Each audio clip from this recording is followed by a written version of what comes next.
Basura! Iyan lang ang tingin ko sa iyo at sa batang iyan. Sumalampak sa putikan ang gusot na ultrasound. Tinapakan ng mamahaling sapatos ni Marco bago siya umalis kasama ang bagong babae. Sa gitna ng walang awang buhos ng ulan, naiwang nakaluhod si Tia, yakap ang sariling tiyan. Ngunit sa pagpulot niya sa naputikang papel, tumigas ang kanyang panga. Mabubuhay kami. Hanggang kailan siya magtitiis bago maningil ang tadhana? Basura! Iyan lang ang tingin ko sa iyo at sa batang iyan. Huwag mo na akong hahanapin dahil hindi ko kailanman kikilalanin ang isang malaking pagkakamali. Ang mga salitang binitawan ni Marco ay tila mga punyal na walang awang ibinaon sa dibdib ni Talira. Kasabay ng pagtalikod ng lalaking minsan niyang pinangarap na makasama habang buhay ay ang paghagupit ng malakas na ulan. Tila nakikisimpatiya sa pagguho ng kanyang buong mundo. Hindi na niya nagawang habulin pa ang papalayong bulto nito na ngayon ay masuyong nakapayong sa isang bagong babae. Nanatiling nakaluhod si Tia sa malamig at maputik na kalsada, nanginginig ang buong katawan habang pilit na kinukuha ang mga punit-punit na piraso ng ultrasound paper na walang habas na tinapakan ni Marco. Ang kanyang lalamunan ay parang sinasakal ng isang nakikitang kamay. Nag-iiwan ng mapait at masakit na bara na hindi niya mailabas sa pamamagitan ng pag-iyak. Ang tanging nagawa niya ay yakapin ang kanyang sariling tiyan, sinusubukang protektahan ang munting buhay na tinanggihan pa bago pa man makakita ng liwanag. Nang matipon niya ang mga basang piraso ng papel, pinilit niyang tumayo kahit papakiramdam niya ay hinihigop ng semento ang natitira niyang lakas. Basang-basa ang kanyang manipis na damit, idinidikit ng hangin ang lamig hanggang sa kanyang mga buto. Nagsimula siyang maglakad ng walang tiyak na patutunguhan. Gutom na siya. Ang huling naging laman ng kanyang tiyan ay isang pirasong tinapay mula pa kahapon. Sa bawat paghakbang parang umiikot ang paligid, ngunit alam niyang kailangan niyang magpatuloy. Sa gitna ng kanyang pagtulala habang binabagtas ang gilid ng isang marangyang establisimento, nahagip ng kanyang paningin ang isang makapal na pitakang gawa sa balat ng buwaya na nakakalat sa gilid ng bangketa. Dahan-dahan siyang yumuko upang pulutin ito. Nang buksan niya ang pitaka, tumambad sa kanya ang makapal na bungkos ng mga libu-libong piso at mga kislap ng gintong credit cards. Panandali ang tumigil ang pag-ikot ng kanyang mundo. Ang matinding pangangalam ng kanyang sikmura ay biglang nagpadala ng panginginig sa kanyang mga kamay. Isang mainit na sabaw lang, naisip niya. Isang mainit na sabaw at tuyong damit ang katumbas ng kahit isang piraso lang ng papel na naroon. Ngunit kasabay ng tukso ay ang paghapdi ng kanyang palad kung saan nakakuyom ang punit na ultrasound. Ayaw niyang ipanganak ang kanyang anak na may inang magnanakaw.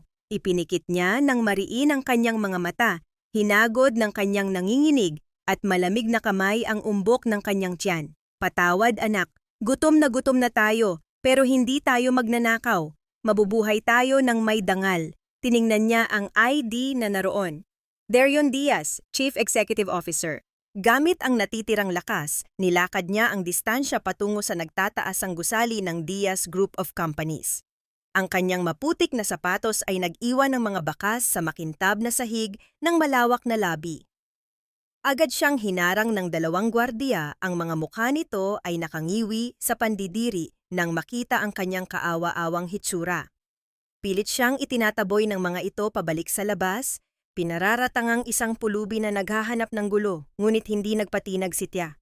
Ginamit niya ang buong bigat ng kanyang katawan upang makawala sa mga kamay na pumipigil sa kanya at nagtuloy-tuloy sa front desk. Ibinaba niya ang mamahaling pitaka sa ibabaw ng marmol na mesa. Nag-iwan ng bakas ng putik mula sa kanyang mga daliri. Sinabi niya sa naguguluhang receptionist na ibalik iyon sa may-ari at wala siyang hinihinging kahit anong kapalit. Sa hindi kalayuan, bumukas ang pinto ng isang pribadong elevator. Lumabas si Therion Diaz, ang muka ay balot ng malamig na aura. Ang kanyang paningin ay nakapako sa screen ng kanyang telepono na patuloy na umiilaw dahil sa sunod-sunod na tawag mula sa isang numerong nagpapabigat ng kanyang dibdib. Pinatay niya ang screen at isinilid ang telepono sa bulsa ng kanyang formal na suit. Nang iangat niya ang kanyang paningin, napansin niya ang komosyon sa front desk.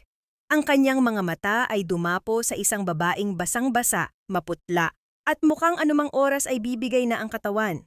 Ngunit ang nakapukaw sa kanyang atensyon ay ang mga mata nito. Sa kabila ng marungis nitong hitsura, mayroong apoy at dignidad sa mga paningin ng babae na hindi niya madalas makita sa mga taong nakapaligid sa kanyang marangyang mundo. Nakita niyang tinalikuran na nito ang receptionist at dahan-dahang naglakad palabas ng gusali. Nang makalabas si Tia sa umiikot na pintong salamin, muling sumalubong sa kanya ang bagsik ng malamig na hangin. Ang adrenaline na nagtulak sa kanya upang ibalik ang pitaka ay biglang naglaho na parang bulang tinangay ng ulan. Unti-unting nagdilim ang paningin niya. Ang mga nagtataasang gusali ay nagsimulang maghalo-halo sa kanyang paningin bago tuluyang bumigay ang kanyang mga tuhod. Nilamon siya ng lamig ng sementadong sahig. Sa huling sandali ng kanyang kamalayan, sa gitna ng paglamlam ng kanyang pandinig, nakita niya ang isang pares ng makintab na itim na sapatos na mabilis na huminto sa kanyang harapan. Bago siya tuluyang hilahin ng dilim, naramdaman niya ang isang mabigat at mainit na coat na maingat na idinantay sa kanyang nanginginig na mga balikat. Nabalik ang diwa ni Talira dahil sa matapang na amoy ng gamot na pumapasok sa kanyang ilong. Pagmulat ng kanyang mga mata, isang puting kisame ng maliit na klinika ang sumalubong sa kanya. Wala na ang mabigat at mainit na coat na matandaan niyang isinampay sa kanyang mga balikat bago siya nawalan ng malay, ngunit may isang pirasong papel na nakapatong sa maliit na mesa sa kanyang tabi. Nakasulat doon na binigyan siya ng posisyon sa paggawaan ng patahian ng Diaz Group, isang trabaho sa pinakasulok ng bodega upang maghasa at mag-ayos ng mga mapurol na kagamitan. Para sa isang taong tinanggalan ng karapatang mabuhay ng sariling kasintahan at itinaboy sa gitna ng unos, ang maliit na pagkakataong ito ay tila isang malaking biyaya mula sa langit.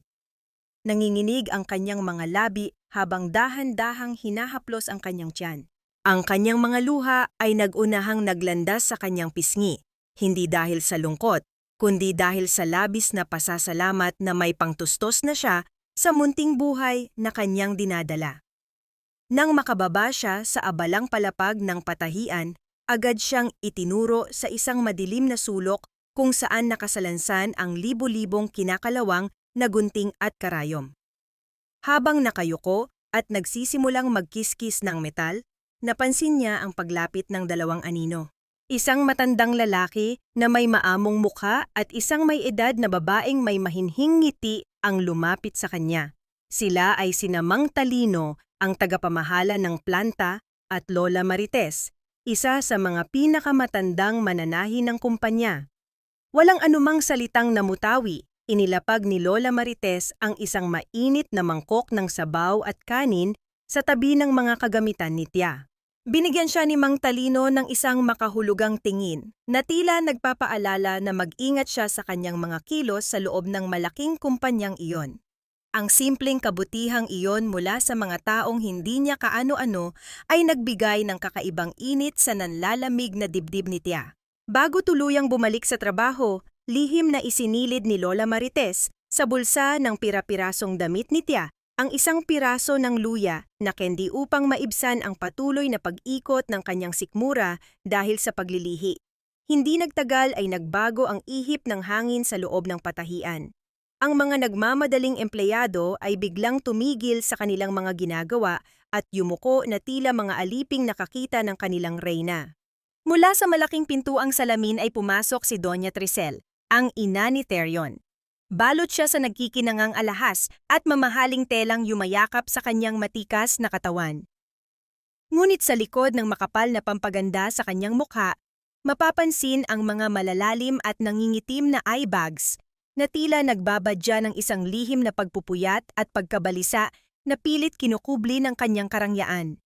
Huminto ang ginang sa mismong harapan ni Tia. Pinasadahan ng mapangmatang tingin ang kanyang abang kalagayan mula ulo hanggang paa.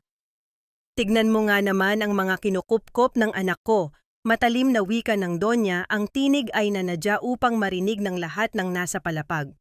Ang kumpanya ng mga Diaz ay nag-aampon ng mga maruruming babaeng may bitbit na bastardong bata sa sinapupunan. Utang mo sa amin ang buhay mo at ng anak mo, kaya siguraduhin mong babayaran mo ang utang na loob na ito gamit ang iyong dugo at pawis.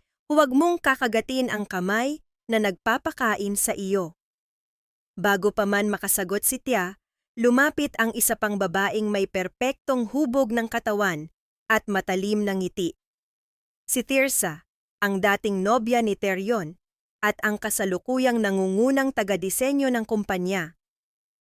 Tinitigan ni Tirsa ang umbok sa tiyan ni Tia na may halong pandidiri at mali siya. Exactly, tita. Masyado kasing mabait si Terion sa mga taong sanay man lamang sa kapwa.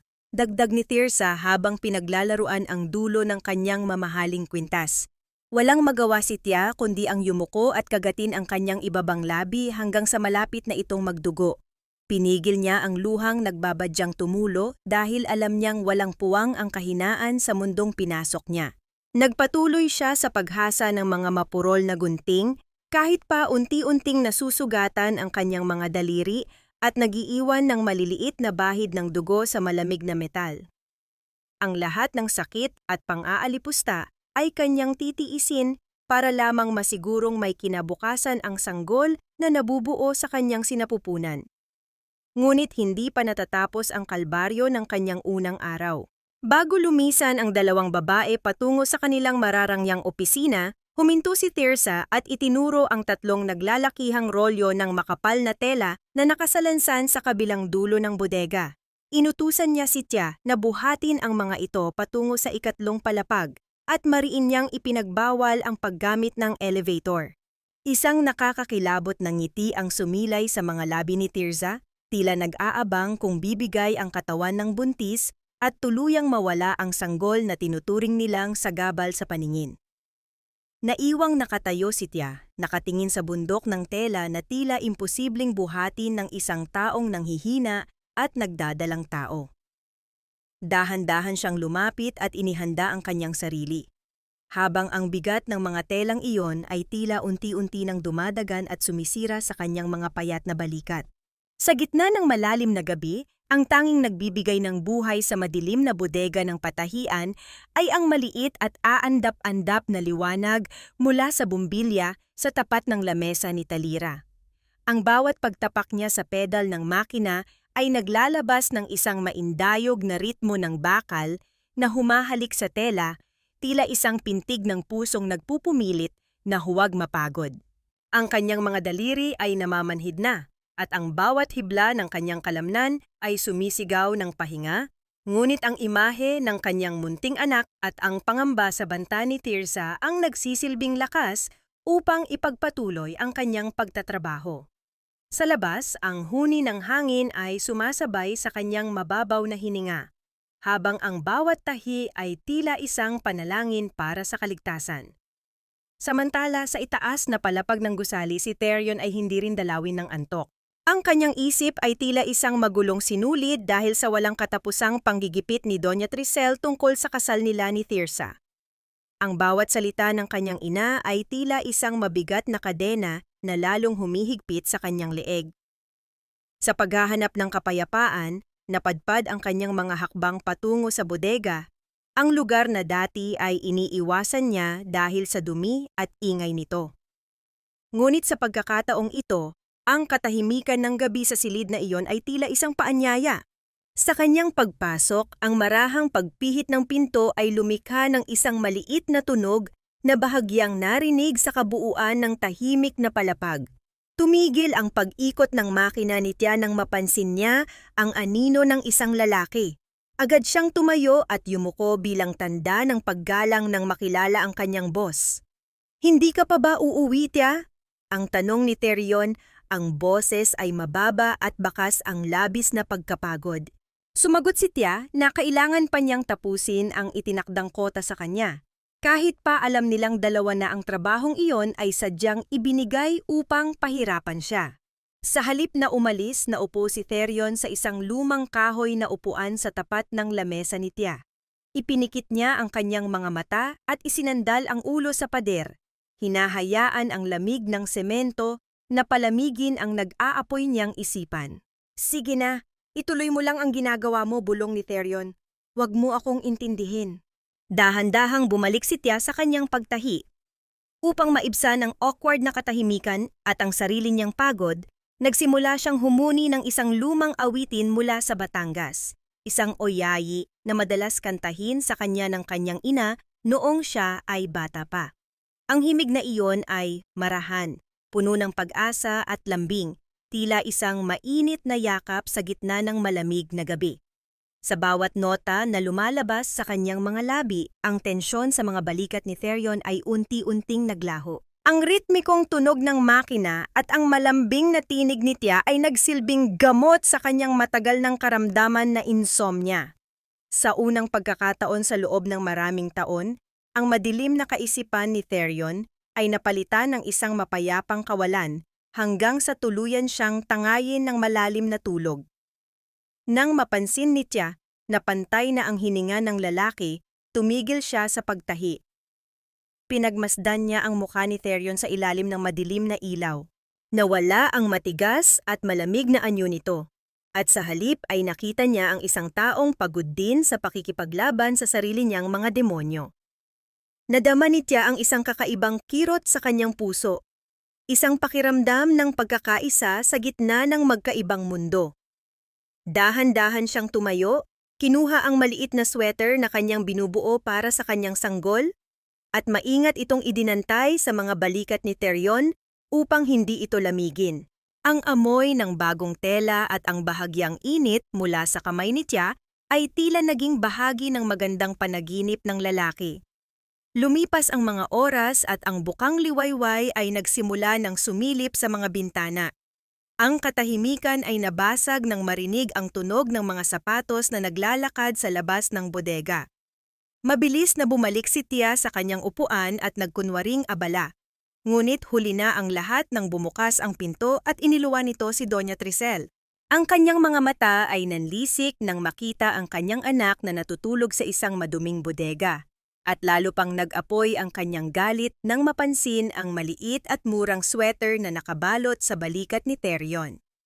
Ang kanyang paghinga ay naging mabilis at mabigat, isang palatandaan ng isang nagbabadyang unos na walang sinuman ang makakatakas. Dahan-dahang lumapit ang Donya sa mesa ni Tia, ang kanyang bawat hakbang ay tila isang hatol ng kamatayan. Kinuha niya ang sweater mula sa balikat ng kanyang anak, at tiningnan ito ng may labis na pandidiri bago ito tinalikuran at walang awang itinapon sa basurahan na puno ng mga dumi at lumang sinulid. Tumingin siya ng diretso sa mga mata ni Tia, ang kanyang tingin ay kasing talim ng mga karayom na ginagamit nito. Akala mo ba ay hindi ko alam ang ginagawa mo? Ang mariing bulong ni Doña Tricele, ang tinig ay puno ng lason. Ang isang basurang katulad mo ay kailanman ay hindi dapat mangarap na makatabi ang isang hiyas. Handa ka na bang harapin ang totoong kapalit ng iyong kapangahasan? Naiwang nakatayo si Tia, nanginginig ang kanyang buong pagkatao habang nakatingin sa basurahang kinalalagyan ng kanyang pinaghirapang regalo para sa anak. Ang takot ay unti-unting napalitan ng isang malalim na katanungan sa kanyang isipan. Hanggang kailan niya kayang protektahan ang kanyang puso at ang kanyang sanggol mula sa mundong nais siyang lamunin ng buo? Ang lumang notebook na iyon ang nagsisilbing tanging kayamanan ni Talira sa loob ng madilim at mausok na bodega. Sa bawat gabi na lumilipas, sa ilalim ng aandap-andap na liwanag, ibinubuhos niya ang kanyang buong puso sa pagguhit ng mga disenyong hango sa kanyang sariling karanasan bilang isang magiging ina. Ang koleksyong iyon, na pinangalanan niyang Hininga ng Ina, ay hindi lamang mga guhit ng damit. Ito ay mga pangarap na binuo mula sa bawat patak ng kanyang luha at bawat haplos sa kanyang lumalaking tiyan. Ito ang tanging pag-asa niya upang makakuha ng premyo sa darating na patimpalak ng kumpanya, isang perang sapat na upang masiguro ang kaligtasan ng kanyang panganganak at ang kinabukasan ng kanyang sanggol.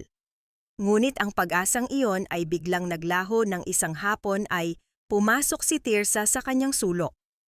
Habang abala si Tia sa pag-aayos ng mga sinulid, hindi niya napansin ang paglapit ng taga-disenyo. Walang pasabing kinuha ni Tirza ang notebook mula sa ilalim ng mga tela. Sa halip na humanga, isang nakakainggit at mapang-alipustang tawa ang kumawala sa mga labi nito. Tiningnan ni Tirza ang mga guhit ng may halong pagkagulat sa galing ng disenyo, ngunit agad itong napalitan ng pag-iisip kung paano niya ito magagamit para sa sariling interes. "What is this trash, Tia? You think these rags are good enough for the runway?" Ang pangungutya ni Tirza habang pilit na itinatago ang kaba sa kanyang dibdib. "Huwag mo nang pangarapin na makasali sa competition. Mapapahiya ka lang." Sa harap ni Tia, tila walang halaga ang mga guhit na iyon, ngunit nang tumalikod si Tirza, mahigpit nitong niyakap ang notebook at mabilis na naglakad patungo sa kanyang opisina. Naiwang nakatayo si Tia, nanginginig ang kanyang mga kamay habang pilit na nilulunok ang pait ng pagkatalo. Hindi alam na ang kanyang mga pangarap ay ninakaw na pala sa harap mismo ng kanyang mga mata. Dumating ang gabi ng paglulunsad ng bagong koleksyon ng Diaz Group. Ang buong auditorium ay balot ng karangyaan at nagkikinangang mga ilaw. Si Tia ay naroon din, nakatayo sa pinakalikod, umaasa na makikita ang kanyang mga gawa kahit man lang sa ilalim ng ibang pangalan. Ngunit ang sakit na kanyang naramdaman ay hindi maihahambing sa anuman nang magsimulang lumabas ang mga modelo sa catwalk. Ang mga damit na suot ng mga ito ay ang mismong mga disenyong nasa kanyang notebook, ang hininga ng ina.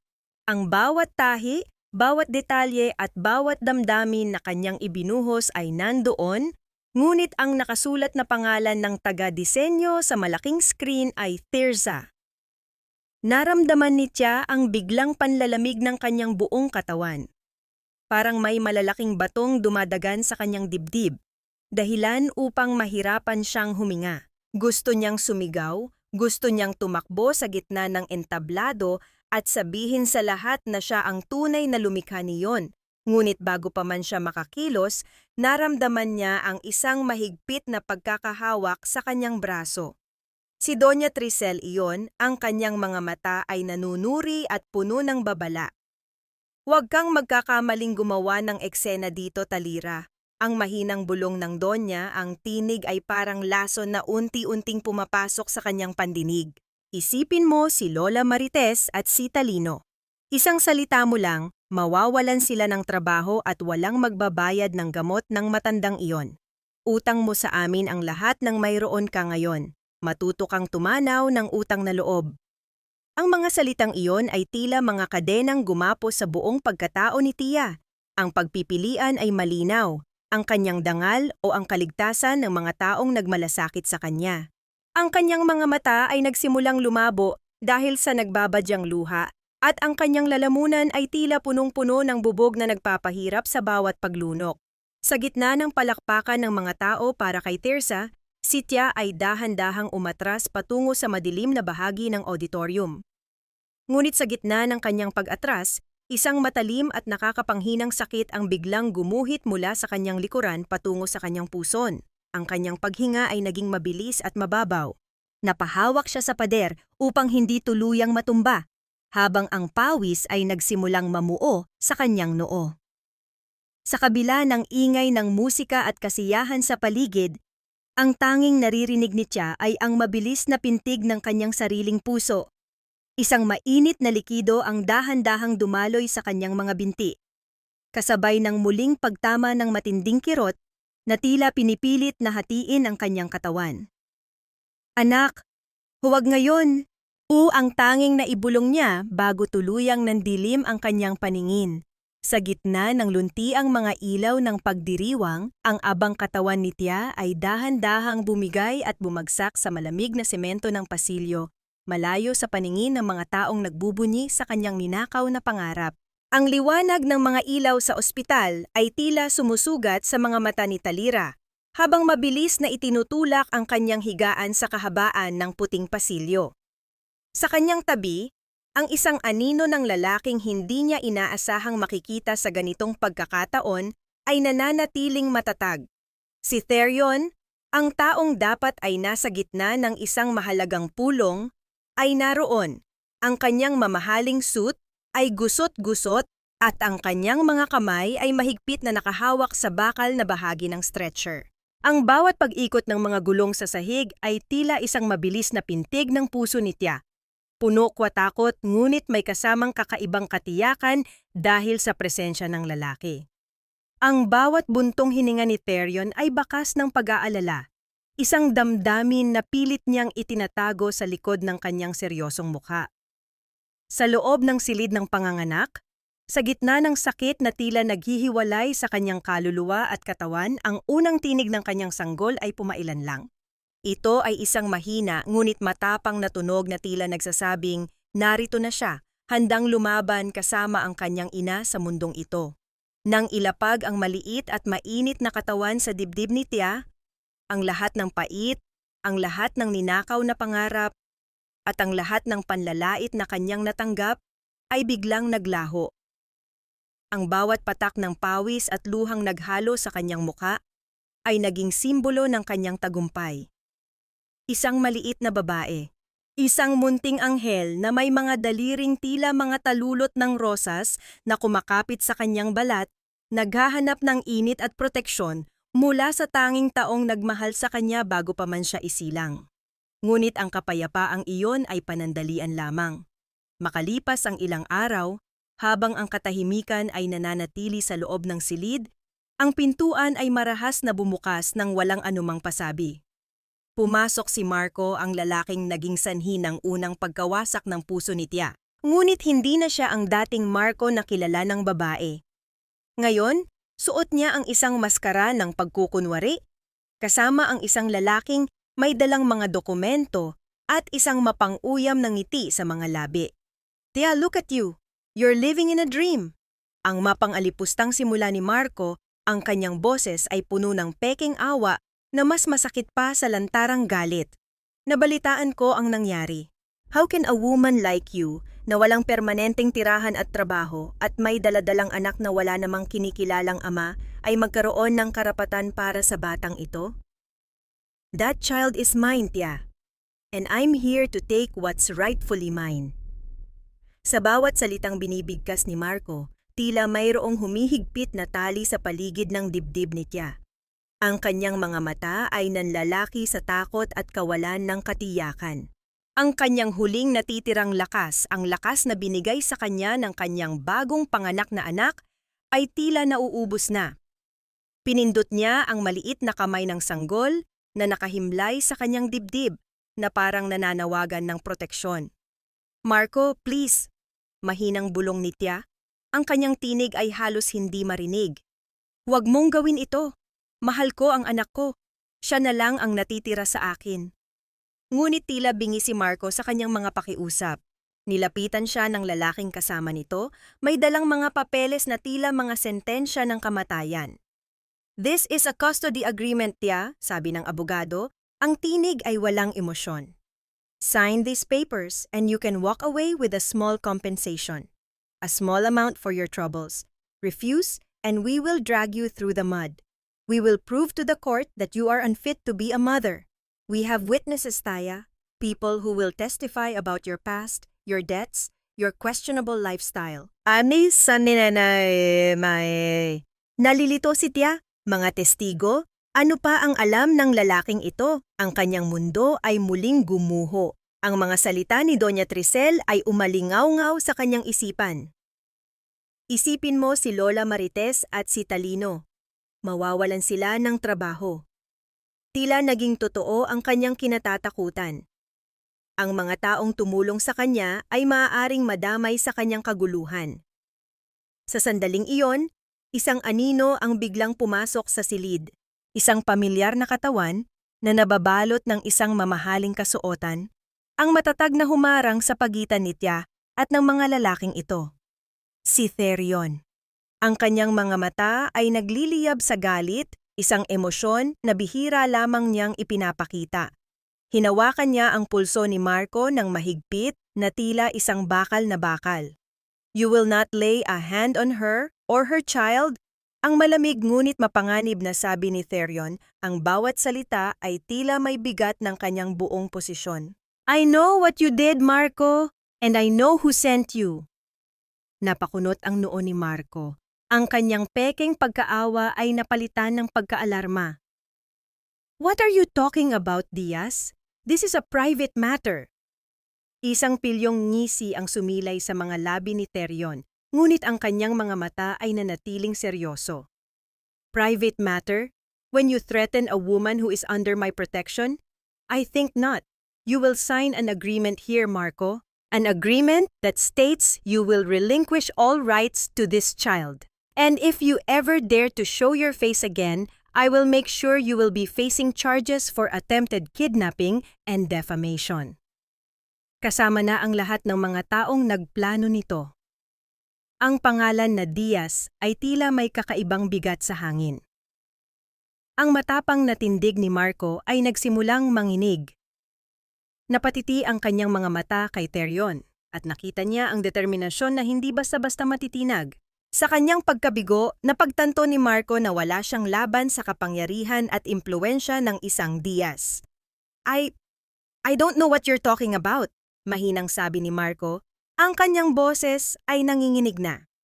Tumingin siya kay Terion na parang naghahanap ng awa, ngunit ang nakita niya lamang ay isang pader na bakal. That's right, sabi ni Terion. Bahagyang niluwagan ang kanyang pagkakahawak sa pulso ni Marco, ngunit nanatiling nakatitig sa kanya. You don't know what I'm talking about, so you will sign this paper, apologize to Taya, and then you will disappear from her life forever. Hindi ka na namin guguluhin pa, basta huwag mo na kaming guguluhin.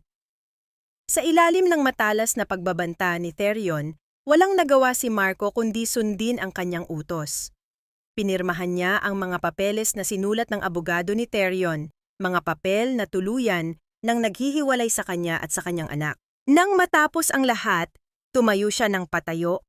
Tiningnan si Tia ng may pagtataka at pagkadismaya. At pagkatapos ay umalis na lamang na parang isang hangin. Iiwan ang kanyang kinabukasan sa kamay ng mga taong mas pinili niyang talikuran. Nang tuluyang mawala si Marco sa kanilang paningin, isang malalim na paghinga ang pinakawalan ni Tia. Ang kanyang katawan ay humina, ngunit ang kanyang puso ay tila may bagong lakas na dumaloy. Tumingin siya kay Terion, ang kanyang mga mata ay puno ng pasasalamat na hindi kayang isalin ng mga salita. Thank you, Terion, ang tanging nasabi niya, ang kanyang tinig ay mahina ngunit puno ng damdamin. You saved us. Isang bahagyang ngiti ang sumilay sa mga labi ni Terion. Isang bihirang tanawin na nagbigay ng kakaibang init sa puso ni Tia. Lumapit siya at dahan-dahang inabot ang kamay ng babae. Hindi ito isang mapusok na yakap o isang matamis na halik, kundi isang simpleng paghawak na puno ng pag-unawa at suporta. Ang kanilang mga kamay ay nagtagpo, ang init ng kanyang palad ay nagbigay ng kapayapaan sa nanginginig na kamay ni Tia. Sa gitna ng kaguluhan at takot, isang bagong ugnayan ang nabuo sa pagitan nila. Isang ugnayan na nabuo hindi sa salita, kundi sa mga kilos at sa pag-unawa sa mga sugat na pareho nilang dala. Ang simpleng paghawak na iyon ay tila isang pangako ng isang bagong simula, isang proteksyon laban sa mga bagyong darating. Pagkalabas ni Marco sa kanyang paningin, ang bigat na bumabalot sa dibdib ni Talira ay tila nahaluan ng kakaibang init. Ang paghawak ni Terion sa kanyang kamay ay hindi lamang isang pagpapakita ng suporta, kundi isang tahimik na pangako. Dahan-dahan siyang inalalaya ng lalaki patungo sa isang mas pribadong silid sa palapag na iyon, isang silid na malayo sa ingay ng ospital.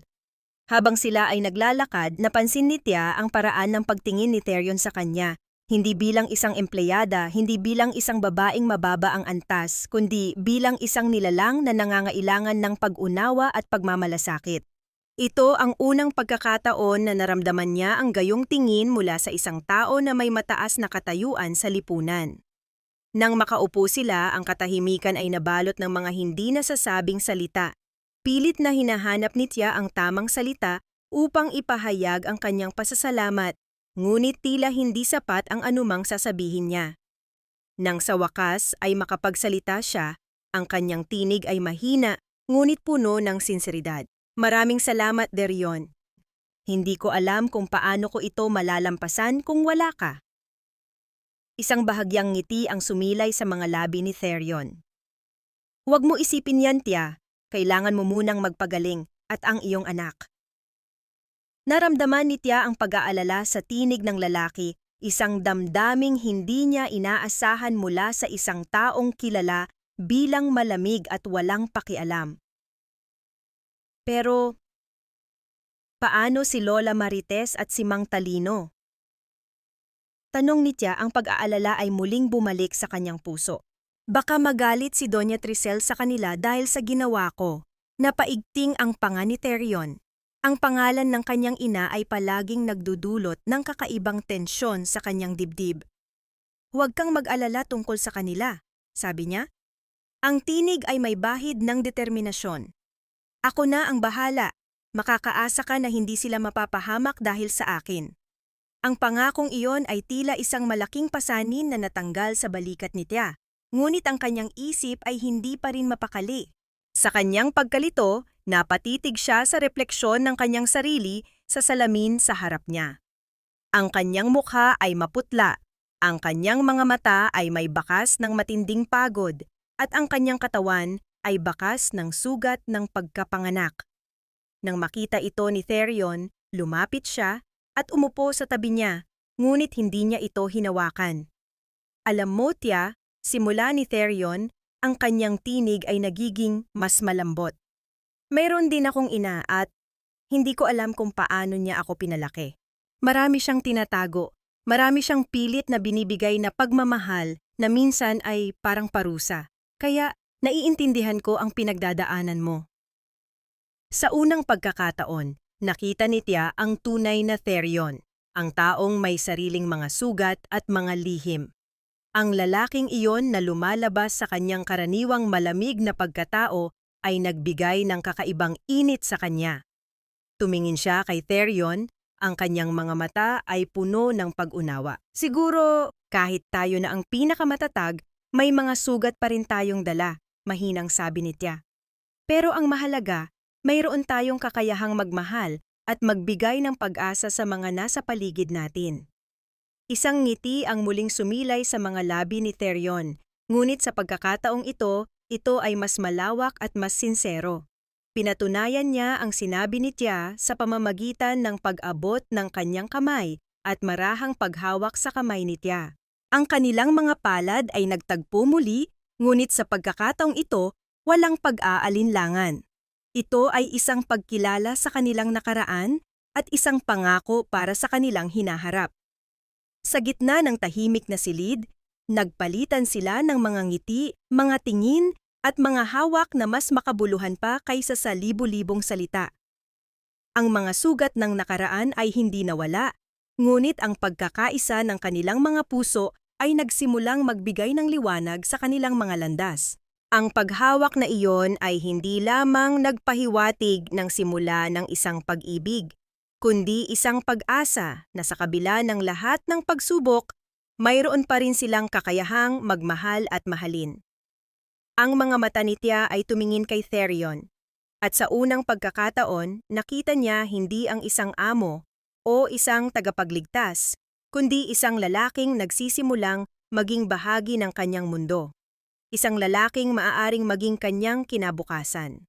Ang dating tahimik at payapang silid ng pagpapagaling ay biglang nagdilim sa pagpasok ni Doña Tricel. Sa kanyang pagdating, dala niya ang lamig ng isang malamig na hangin na tila nagpapalubha sa sakit ni Talira. Ang kanyang mga mata, na dating nagpapakita ng pagmamataas, ay ngayon ay puno ng pait at puot. Ang kanyang paghinga ay naging mabigat, at ang bawat hakbang niya patungo kay Talira ay tila isang babala. So you think you've won, don't you? Ang matalim na bulong ni Doña Tricel, ang tinig ay tila binabalot ng yelo. Hindi niya tinapakan si Talira, ngunit ang mga salita niya ay mas nakamamatay pa kaysa sa anumang pisikal na pananakit. You think you're so strong, so pure, because Diaz protected you. But you're still just a scavenger, Talira.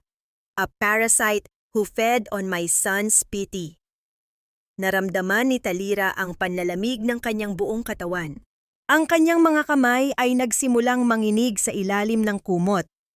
Ang kanyang paghinga ay naging mababaw at ang kanyang puso ay nagsimulang tumibok ng mabilis na parang pinipilit na lumabas sa kanyang dibdib.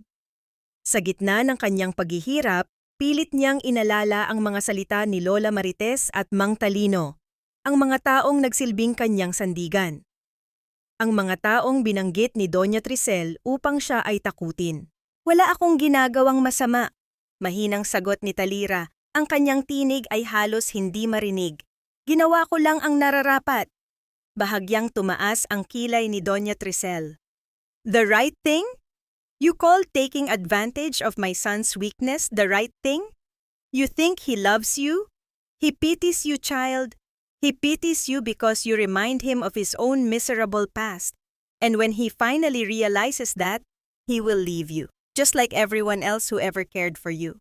Ang mga salitang iyon ay bumagsak na parang kidlat sa gitna ng tahimik na silid. Ang mga salita na tila nagpapalala sa lahat ng kanyang kinatatakutan, lahat ng kanyang pinagdaanan. Naramdaman niya ang paghina ng kanyang katawan, ang kanyang mga sugat ay tila nagsimulang kumirot muli. Ngunit sa gitna ng pagkasira ng kanyang loob, isang bagay ang nabuo sa kanyang isipan. Ang kanyang anak. Ang munting anghel na nakahimlay sa kabilang silid na kanyang sandata at kalasag. You're wrong, mahinang sabi ni Talira, ngunit sa pagkakataong ito, ang kanyang tinig ay may kakaibang determinasyon. He doesn't pity me. He sees me for who I am, and I see him for who he is, and that is more than enough. Sa pagtatapos ng kanyang mga salita, isang malakas na pag-ubo ang pumigil sa kanya. Ang kanyang paghinga ay naging mas mahirap at ang kanyang pisngi ay namula. Ngunit sa kabila ng kanyang pisikal na kahinaan, ang kanyang mga mata ay nanatiling matatag, nakatuon kay Doña Tricel na tila wala ng ibang pakialam kundi ang sirain siya. Biglang pumasok si Lola Marites, kasama si Mang Talino na nagtutulak ng wheelchair. Ang kanilang mga muka ay puno ng pag-aalala nang makita ang paghihirap ni Talira. Hindi na naghintay si Doña Tricel pa. Sa kanyang pagkakainis, tinalikuran niya si Talira at lumabas ng silid na tila isang bagyo na dumaan. Sa sandaling umalis ang Donya, naramdaman ni Talira ang isang malakas na paghina ng kanyang katawan. Ang lakas na kanyang ipinagkaloob sa kanyang sarili upang harapin si Doña Tricel ay biglang nawala. Si Lola Marites ay agad na lumapit at hinawakan ang kamay ni Talira. Ang kanyang mga mata ay puno ng pagmamalasakit. Hija, you should not have exerted yourself, ang malambing na sabi ni Lola Marites. She is just a cruel woman trying to break you. Dati, sumandal si Talira sa balikat ni Lola Marites. Ang kanyang mga luha ay nagsimulang dumaloy na parang hindi mapipigilan. Ang mga luha ng sakit, ng pagod, at ng kaunting pag-asa na naramdaman niya sa kabila ng lahat ng pagsubok. Naroon si Lola Marites kasama si Mang Talino na tila isang tunay na pamilya na kanyang kinakailangan. Ngunit habang nakatingin siya sa malayo, napansin niya ang isang bagay na naiwan ng Donya sa mesa, isang maliit na piraso ng papel na may kakaibang nakasulat. Ito ay isang resibo mula sa isang kasino sa Macau, na may malaking halaga na nakasaad dito. Ang puso ni Talira ay biglang bumilis. Isang bahagi ng kanya ang nagtatanong, isang bahagi naman ang natatakot sa kanyang napansin. Lola, mahinang sabi ni Talira, ang kanyang tinig ay puno ng pagtataka. Ano po yan? Tiningnan ni Lola Marites ang papel, at ang kanyang mga mata ay lumaki sa pagkagulat. Nakita niya ang presyo, ang pangalan ng kasino at ang petsa. Ang kanyang mapayapang mukha ay napalitan ng malalim na pag-aalala. Alam niya ang kahulugan nito. Alam niya ang sikretong matagal ng kinukubli ng Donya. Oh, hika, sabi ni Lola Marites, ang kanyang tinig ay nanginginig. I think we just found the reason behind all this. Ang mga salitang iyon ay tila nagbigay ng bagong liwanag sa madilim na kahapon ni Talira.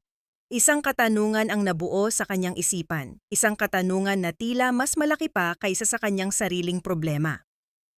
Ano ang lihim na itinatago ni Doña Tricel at paano ito makakaapekto sa kanyang kinabukasan at sa kinabukasan ng kanyang anak?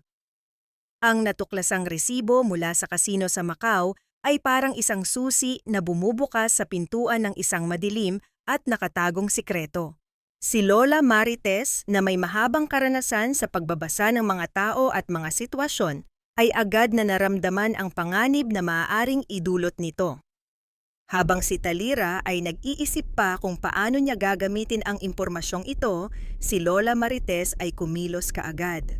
Sa kanyang pag-aalala para kay Talira at sa kanyang apo, lihim niyang tinawagan si Mang Talino, ang tapat na kaibigan at kasamahan ni Terion sa kumpanya. Ibinahagi niya ang lahat ng kanyang natuklasan mula sa pagiging abusado ni Doña Trisele hanggang sa resibo ng kasino. Nang matanggap ni Mang Talino ang balita, agad niyang naunawaan ang panganib na kinakaharap ni Talira at ng buong kumpanya. Alam niya na si Doña Trisel ay hindi basta-basta titigil hanggat hindi nabubuwag ang kanyang mga plano. Sa kanyang pag-aalala, agad niyang tinawagan si Terion. Hindi ito isang ordinaryong tawag sapagkat malinaw sa kanyang tinig ang bigat ng kanyang pag-aalala. Ipinahayag niya ang kanyang mga natuklasan kay Terion, pati na rin ang paghihinala ni Lola Marites tungkol sa patuloy na pagkawala ng malaking halaga ng pera mula sa pondo ng kumpanya. Nang marinig ang mga salita ni Mang Talino, naramdaman ni Terion ang panginginig sa kanyang buong katawan. Hindi niya inaasahan na ang kanyang ina ay gagawa ng ganito kalaking kalokohan. Ang kanyang pagiging mapagmataas at ang kanyang pagiging mapagkunwari ay nagdulot ng matinding pagkadismaya sa kanya. Pinaniwalaan niya ang sinabi ni Mang Talino at kaagad na nagplano ng kanyang susunod na hakbang. Hindi siya maaaring maghintay pa. Kailangan niyang kumilos agad. Ang susunod na araw ay nagsimula na parang ordinaryong araw para kay Talira.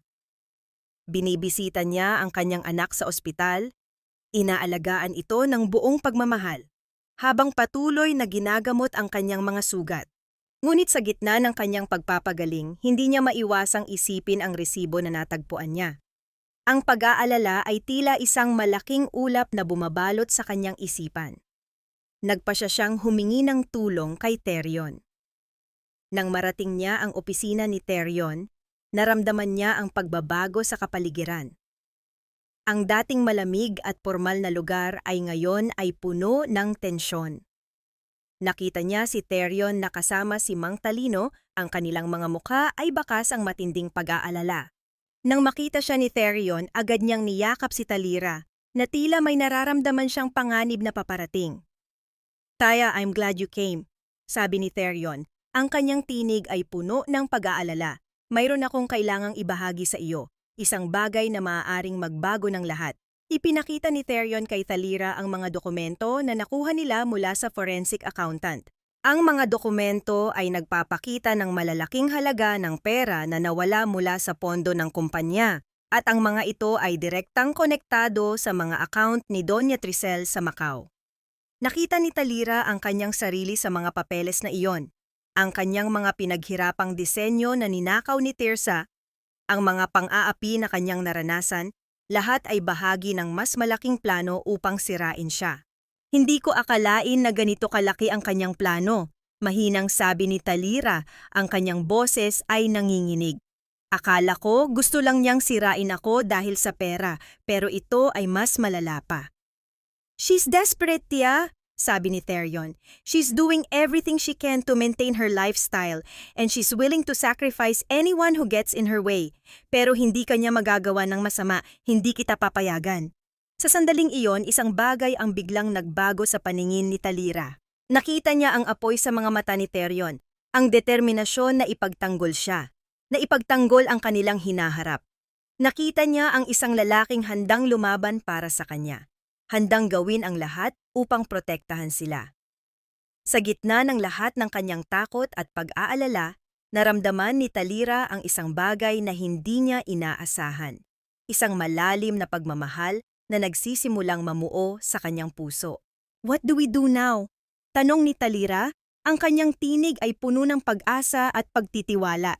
Ngumiti si Terion, isang ngiti na nagbigay ng lakas sa kanya.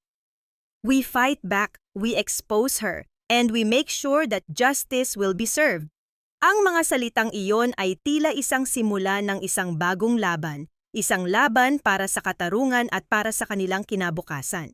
Sa tulong ni Therion, ni Mang Talino at ni Lola Marites, alam ni Talira na kaya nilang harapin ang anumang pagsubok na darating.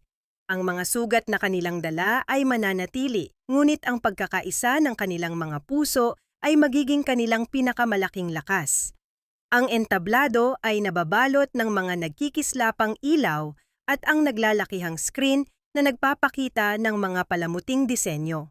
Naroon ang mga pinakakilalang tao sa industriya ng moda, mga maimpluwensyang kritiko, at mga miyembro ng mataas na lipunan.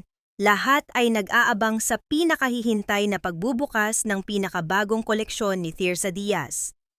Sa likod ng kurtina, si Tirsa ay tila isang reyna, suot ang pinakamaningning na gown mula sa kanyang koleksyon, isang disenyo na ninakaw niya mula kay Talira.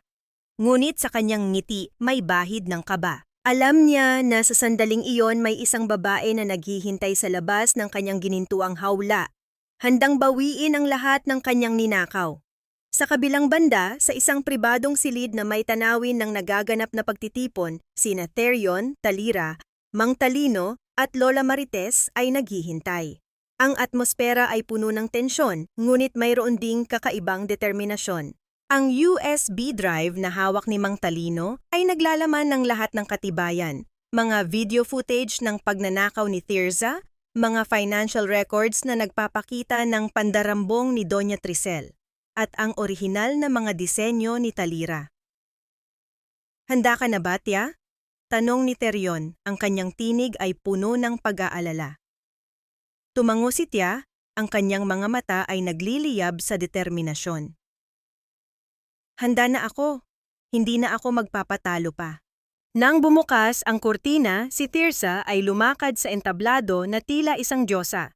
Ang mga palakpak ay umaling-awngaw sa buong bulwagan, ngunit sa gitna ng pagdiriwang napansin niya ang isang pagbabago sa malaking screen sa likod niya. Ang palamuti na dapat ay nagpapakita ng logo ni Tirsa ay biglang napalitan ng isang imahe. Ang unang pahina ng lumang notebook ni Talira. Ang disenyo ng isang damit na gawa sa mga luha at pangarap. Isang katahimikan ang bumalot sa buong bulwagan. Ang mga mata ng lahat ay nakatutok sa screen, naguguluhan at nagtataka. Pagkatapos, sunod-sunod na lumabas ang mga guhit ni Talira, ang bawat isa ay may kaakibat na kwento ng kanyang paghihirap at pangarap. Kasabay nito, lumabas ang mga lumang financial statements, ang mga pangalan ng mga kasino sa Macau, at ang mga transactions na nagpapakita ng pandarambong ni Doña Tricel. Hindi nagtagal. Ang video footage ni Tirsa na nagnanakaw ng mga disenyo ay ipinalabas. Ang bawat isa ay nakita ang katotohanan, ang kasinungalingan at ang kasakiman. Si Tirsa ay tulala, ang kanyang mga kamay ay nanginginig. Hindi niya inaasahan na mangyayari ito. Ang kanyang mga ngipin ay nagkagat sa kanyang ibabang labi at ang kanyang mga mata ay puno ng takot at galit. Sa gitna ng pagkalito ng mga tao, isang boses ang narinig mula sa likuran ng bulwagan. Ito ay si Therion, na nakatayo kasama si Talira sa kanyang tabi. Ang mga disenyo na ito, sabi ni Therion, ang kanyang tinig ay malakas at malinaw, ay nilikha ng isang babaeng ang puso at kaluluwa ay ibinuhos sa bawat tahi. Isang babaeng minamaliit at inaapi, ngunit hindi sumuko sa kanyang mga pangarap. Tumayo si Talira sa tabi ni Therion. Ang kanyang katawan ay bakas pa ng kahinaan, ngunit ang kanyang mga mata ay puno ng apoy. I am Talira Esguerra, sabi niya. Ang kanyang tinig ay matatag at puno ng dangal. And these are my designs, my dreams. May hininga ng ina. Ang mga salitang iyon ay tila isang martilyo na bumagsak sa ulo ni Tirsa at Doña Tricel. Ang kanilang mga mukha ay namutla at ang kanilang mga katawan ay nanginig sa takot. Hindi nila alam kung paano nagkaroon ng ganitong mga katibayan ang mga ito. Ang kanilang mundo na kanilang itinayo sa kasinungalingan ay biglang gumuho sa kanilang harapan. Sa gitna ng kaguluhan, lumabas ang mga pulis na tinawag ni Mang Talino. Pinigilan nila si Doña Tricel at Tirsa, At habang sila ay inilalabas, ang mga mata ni Talira ay nagtagpo sa mga mata ni Doña Tricel. Walang galit, walang paghihiganti, tanging isang malungkot na pagtanggap sa katotohanan. Nang matapos ang lahat, si Therion ay lumapit kay Talira at mahigpit siyang niyakap. "You did it, Taya. You were brave." Tumulo ang luha ni Talaira, ngunit ito ay luha ng kagalakan at paglaya. Hindi na siya ang dating babaeng natatakot at nagtatago. Siya ngayon ay isang ina na lumaban para sa kanyang anak, isang babaeng natagpuan ang kanyang sariling dangal. "Hindi ako nag-isa," sabi ni Talira, habang nakatingin kay Therion, Mang Talino, at Lola Marites. "We did it, together." Ang mga salitang iyon ay tila isang pagtatapos ng isang malungkot na kabanata at isang panimula ng isang bagong simula. Ang liwanag ng mga ilaw sa entablado ay hindi na nanggagaling sa mga kasinungalingan, kundi sa katotohanan at pagmamahal na nagsimulang mamukadkad sa kanilang mga puso. Ang bulwagan na dating puno ng palakpakan at papuri ay napuno na ngayon ng bulong-bulungan at paghuhusga. Ang mga dating taga-suporta ni Thirza at Doña Tricel ay naglalayasan, na parang mga daga na tumatakbo mula sa isang lumulubog na barko. Si Thirza, na dating naglalakad na parang reyna, ay ngayon ay nakayuko, hindi makatingin sa mga tao habang kinakaladkad palabas ng mga awtoridad. Si Doña Tricel naman, na dating simbolo ng kapangyarihan at karangyaan, ay nakaupo sa isang sulok. Ang kanyang mukha ay parang isang sirang manika, hindi makapaniwala sa kanyang kinahinatnan. Si Therion, na kasalukuyang naglilinis ng kanyang pangalan at ng kumpanya, ay tinanggal ang kanyang mamahaling jacket at binigay ito kay Talira. Hindi ito isang yakap, kundi isang kilos na nagpapahiwatig ng pagtanggap at pagprotekta. "Tapos na ang lahat, tiya," ang sabi niya. Ang kanyang tinig ay puno ng pagod ngunit may kasamang kaginhawaan. "Pwede na tayong huminga." Ngumiti si Talira, isang ngiti na naglalaman ng maraming taon ng paghihirap at pag-asa. "Oo, Therion, tapos na ang laban. Ngayon simula na para sa atin." Sa mga sumunod na linggo, ang pangalan ng Diaz Group ay naging malinis muli. Si Therion, sa kabila ng kanyang mga pagsubok, ay nagtagumpay na ibalik ang tiwala ng publiko sa kumpanya. Ngunit hindi niya ito ginawa sa pamamagitan ng pagpapalaki ng kanyang imperyo, kundi sa pagtatayo nito sa pundasyon ng katapatan at katarungan. Isinara niya ang mga dibisyon na puno ng korupsyon at nagtatag ng mga bagong patakaran na nagbibigay halaga sa etika at integridad. Samantala, si Talira ay hindi na bumalik sa lumang bodega. Sa tulong ni Therion at ng kanyang malakas na suporta, nagawa niyang buksan ang kanyang sariling maliit na paggawaan ng damit. Tinawag niya itong Liwanag, isang pangalan na nagbibigay inspirasyon sa kanya na magbigay ng pag-asa sa iba. Ang kanyang layunin ay hindi lamang ang kumita ng pera, kundi ang magbigay ng trabaho at dignidad sa mga kababaihang tulad niya, mga ina na nag-iisa, mga kababaihang nais magsimula muli. Ang bawat babaeng nagtatrabaho sa Liwanag ay may kani-kaniyang kwento ng kahirapan, ngunit sa pagtutulungan nila, nagawa nilang buuin ang isang bagong pamilya, isang pamilya na nagbibigay ng lakas at pagmamahal. Isang hapon, habang si Talira ay abala sa pagtuturo sa mga bagong empleyado, isang pamilyar na mukha ang sumilay sa bintana. Si Therion. Hindi na siya ang dating Therion na puno ng pagod at responsibilidad. Ngayon ang kanyang mga mata ay puno ng pagmamahal at saya. Lumapit siya kay Talira, hindi bilang isang amo, kundi bilang isang lalaking nagmamahal. "I'm proud of you, tiya," sabi ni Therion. Ang kanyang tinig ay puno ng paghanga. "You didn't let the darkness consume you. You chose to create your own light."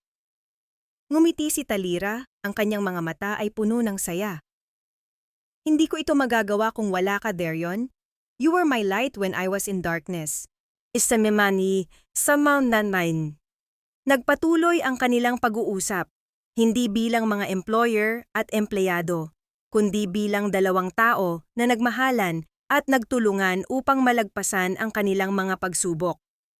Sa sandaling iyon, Sa gitna ng tahimik na paggawaan, naramdaman ni Talira ang tunay na kapayapaan. Hindi na siya ang dating babaeng natatakot at nagtatago. Siya na ngayon ay isang babaeng matatag, malakas, at may sariling liwanag. At sa tabi niya, naroon si Therion, handang samahan siya sa bawat hakbang ng kanilang bagong buhay.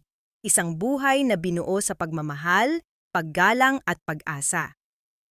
Ang kanilang pagmamahalan ay hindi lamang isang kasaysayan ng pag-ibig, kundi isang simbolo ng pagbabagong buhay at ng pag-asa na sa kabila ng lahat ng pagsubok, mayroon pa ring liwanag na naghihintay sa dulo ng kadiliman.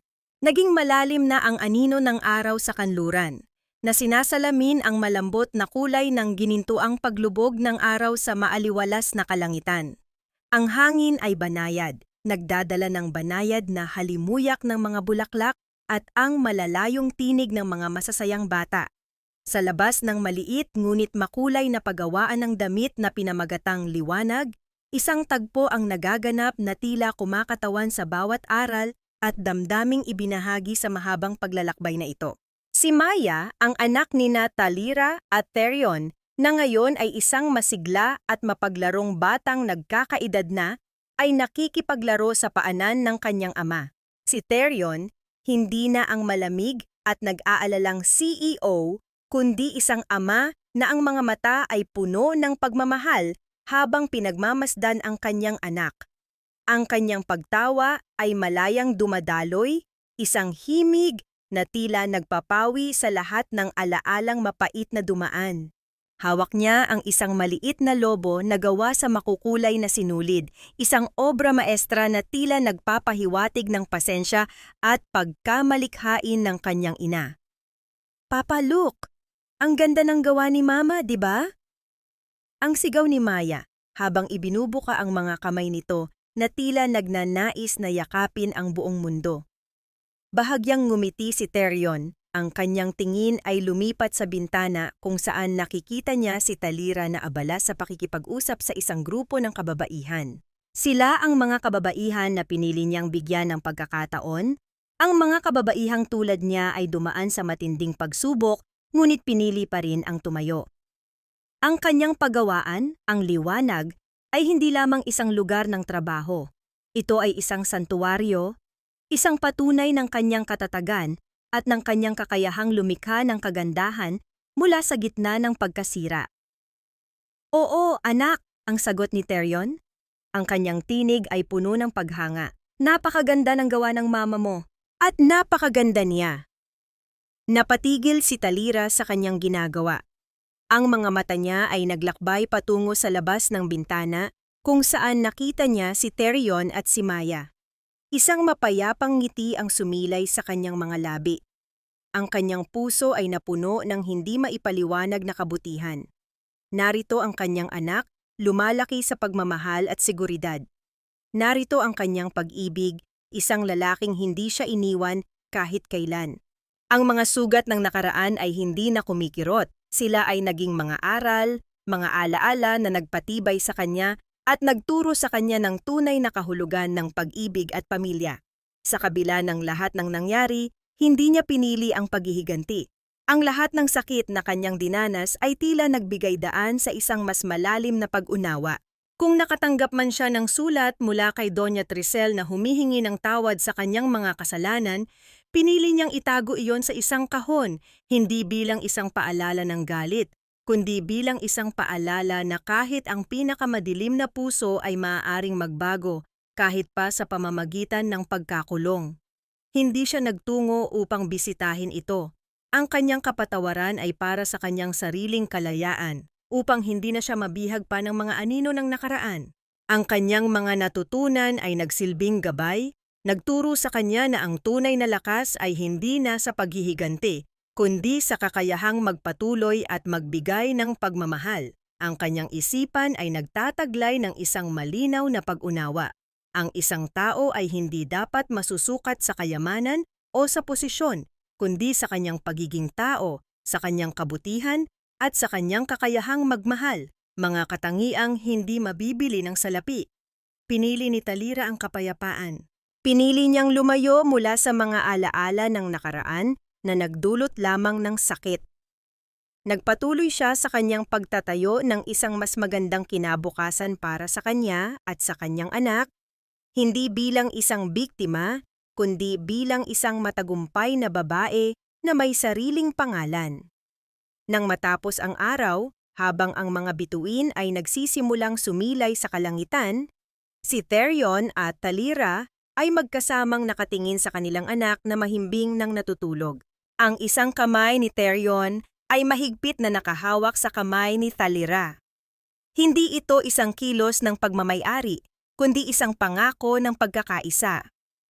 Ang kanilang pag-iibigan ay hindi nabuo sa isang iglap, kundi sa unti-unting paghilom ng mga sugat, sa pag-unawa sa mga kahinaan, at sa pagbibigay ng suporta sa isa't isa.